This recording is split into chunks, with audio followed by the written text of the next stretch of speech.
bienvenue au culte de la semaine de l'Église évangélique de la Grâce. Nous prions que ce message soit une source d'édification pour vous et pour vos proches. Bonne condition d'écoute. Amen. Vêtu de gloire, le Fils de l'homme reviendra. Et on l'appellera le lion de la tribu de Juda. Seigneur, nous te bénissons pour ta parole. C'est vrai que lorsque nous ouvrons ce livre, nous avons une parfaite connaissance du passé, du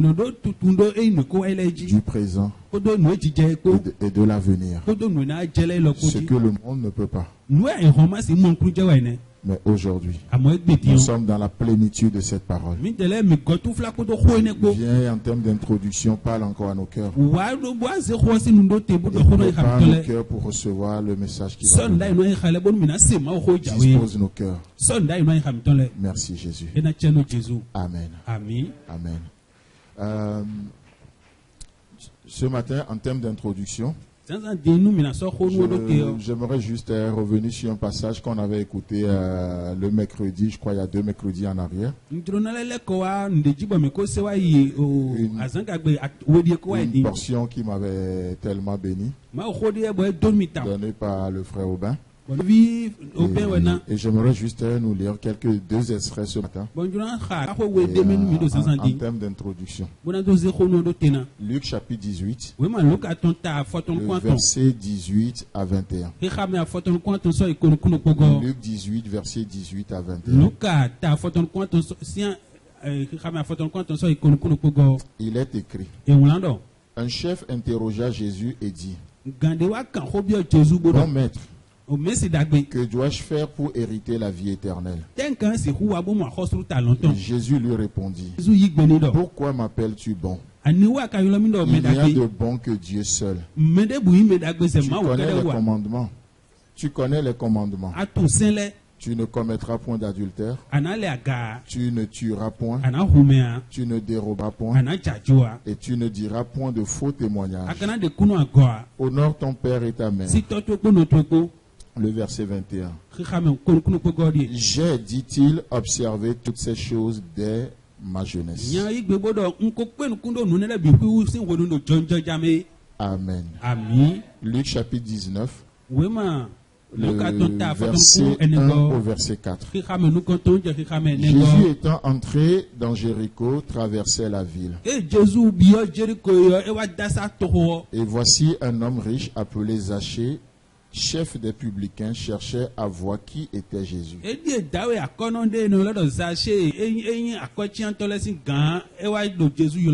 il ne pouvait y parvenir à cause de la foule, car il était de petite taille.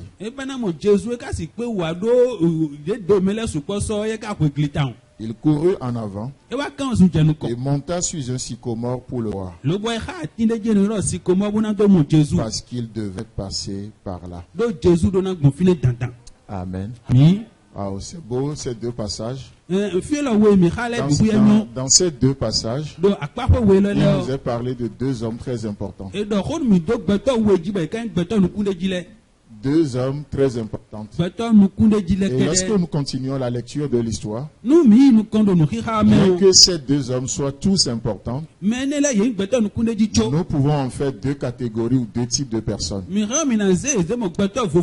j'aimerais juste en termes d'introduction nous relever les points de ressemblance et les points de divergence entre ces deux hommes.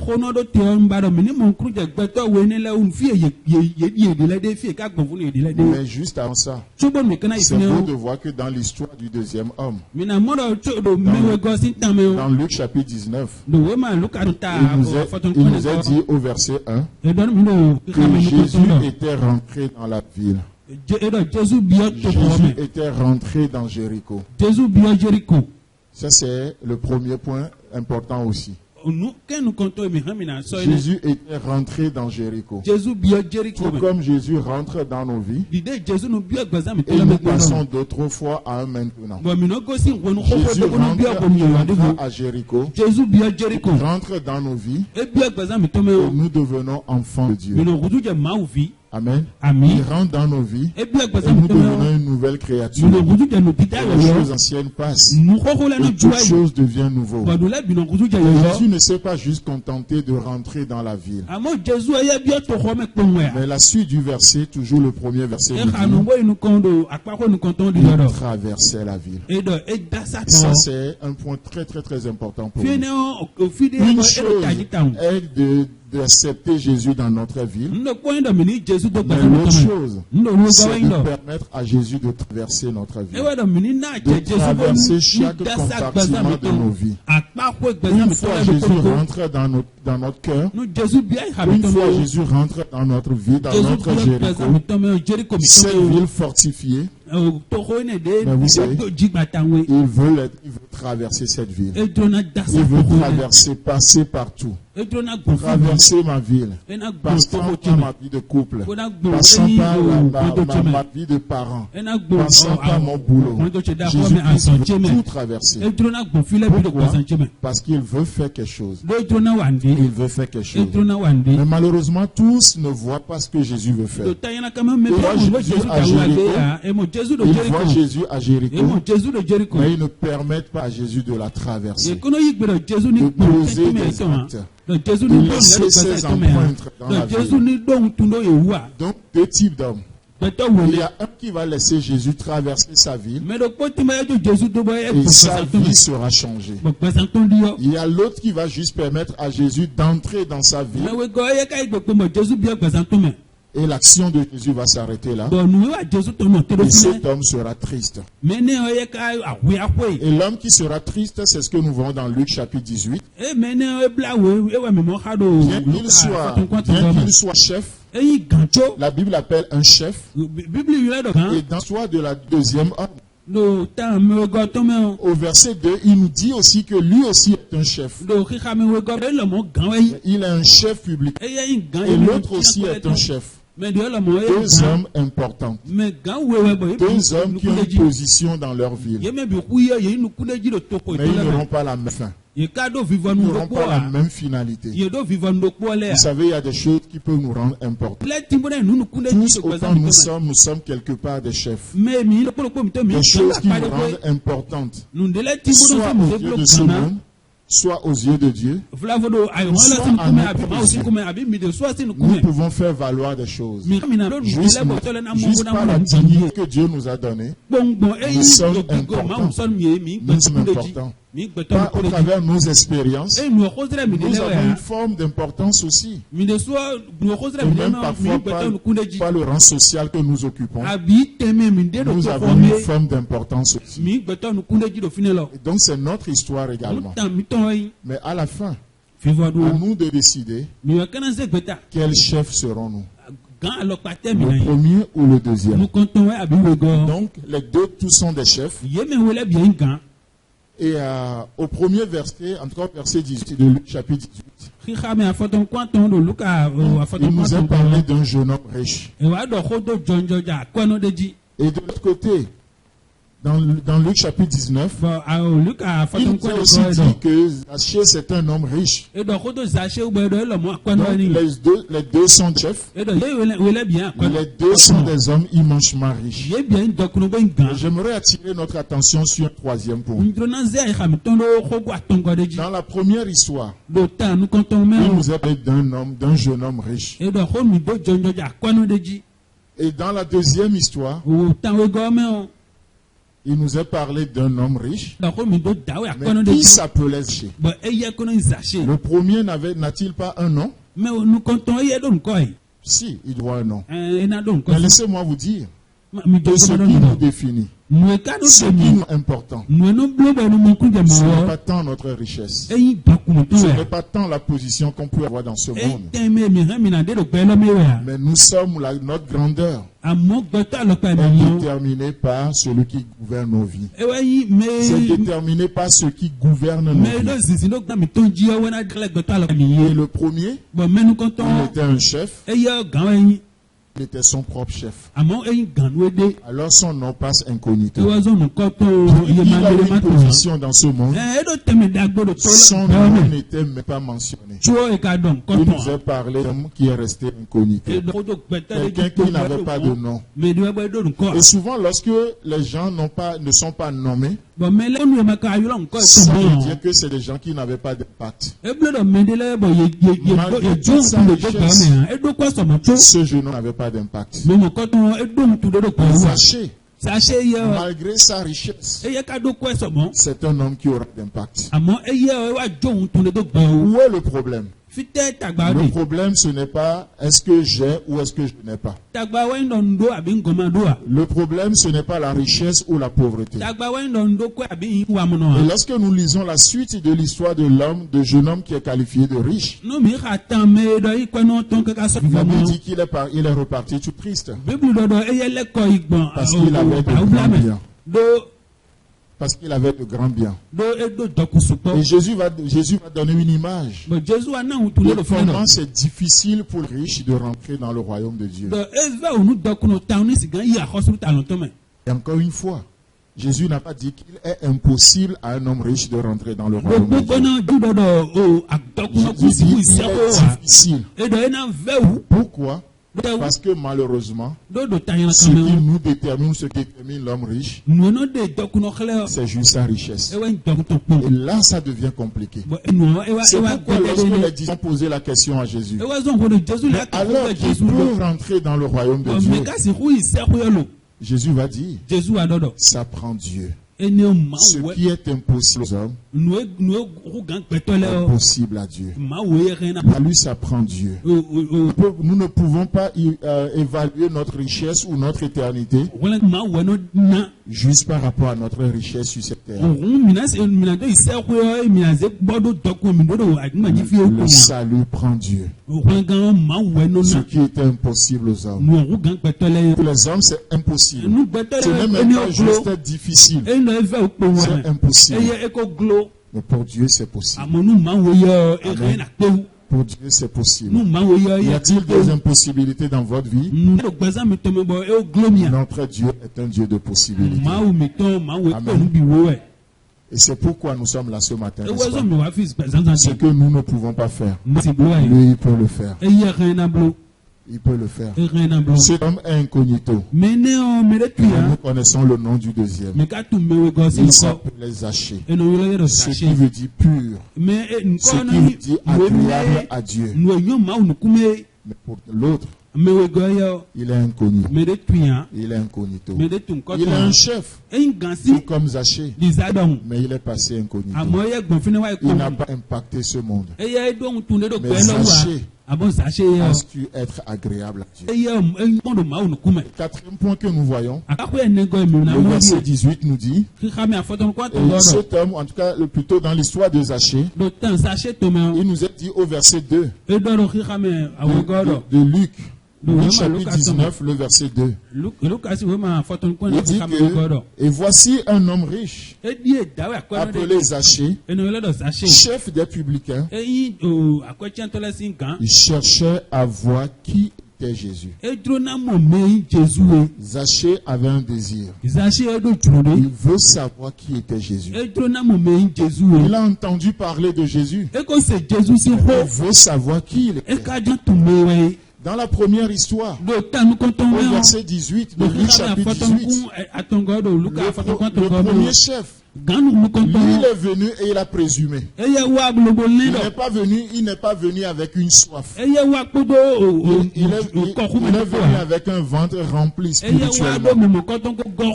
Il parlait à Jésus comme s'il était son camarade. Il n'a pas cherché à voir Jésus.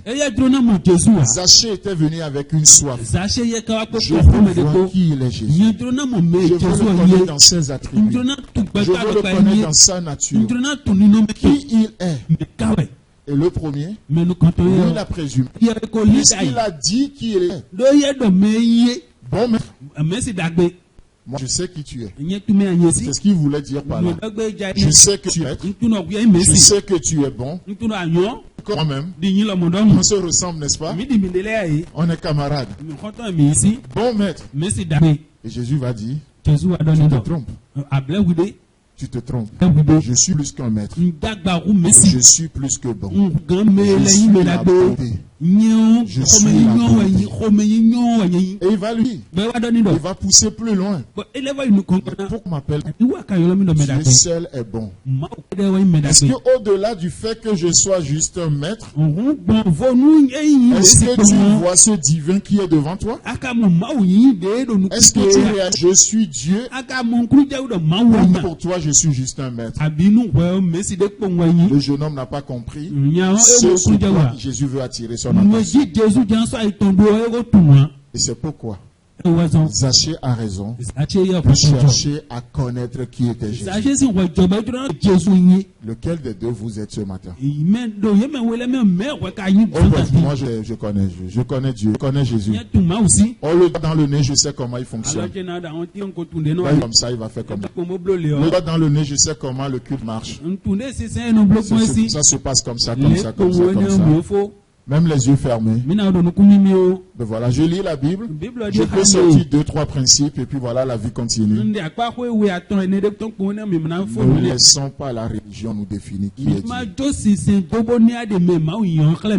Ne laissez pas la religion vous défie Jésus-Christ. Laissez Jésus-Christ se révéler à vous. Quelqu'un peut me dire Amen ce matin? Amen. Laissons Jésus se révéler. C'est un Dieu vivant. C'est un Dieu de révélation. Ne présumons pas ce matin. La parole de Dieu va venir. Peut-être vous connaissez même par cœur le passage qu'on va lire. C'est peut-être une histoire ou quelque chose que vous avez lu déjà 10 000 fois. Laissons Jésus se révéler. Il est bon, certes. Il est un maître, certes. Mais il est plus que bon. Il est plus qu'un maître. Et Jésus va se révéler à Zachée. Alors que le premier homme riche pense qu'il a déjà tout fait. Zachée vient avec un cœur vide. Celui qui pensait qu'il avait déjà tout, Jésus lui dit ce qu'il faut faire. Et il est triste. Et il est triste. Zachée, qui n'avait rien fait, exposé à l'enseignement de Jésus, il a trouvé la motivation nécessaire pour tout faire. Il a déjà dit, je donnerai la moitié de mes biens pauvres. Qui lui a demandé ça? Ce n'est même pas Jésus. Mais il a eu une révélation de qui est Jésus. Et sa richesse n'est plus une fin en soi. La richesse que j'ai passé toute ma vie à amasser, je donnerai la moitié aux pauvres. Et l'autre moitié qui lui reste, vous savez ce qu'il me fait? Si j'ai fait de tort à quelqu'un, je vais lui rendre 4 fois ce qu'il lui a volé.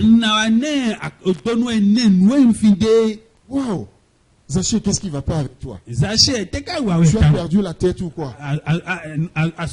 Ce que le jeune homme riche ne peut pas faire, Zachée l'a fait. Pourquoi? Parce que le jeune homme riche définissait Jésus par rapport à une religion. Et Zachée a connu Jésus au travers d'une révélation. Et ce matin, ce n'est pas une religion. Connaissez-vous Jésus?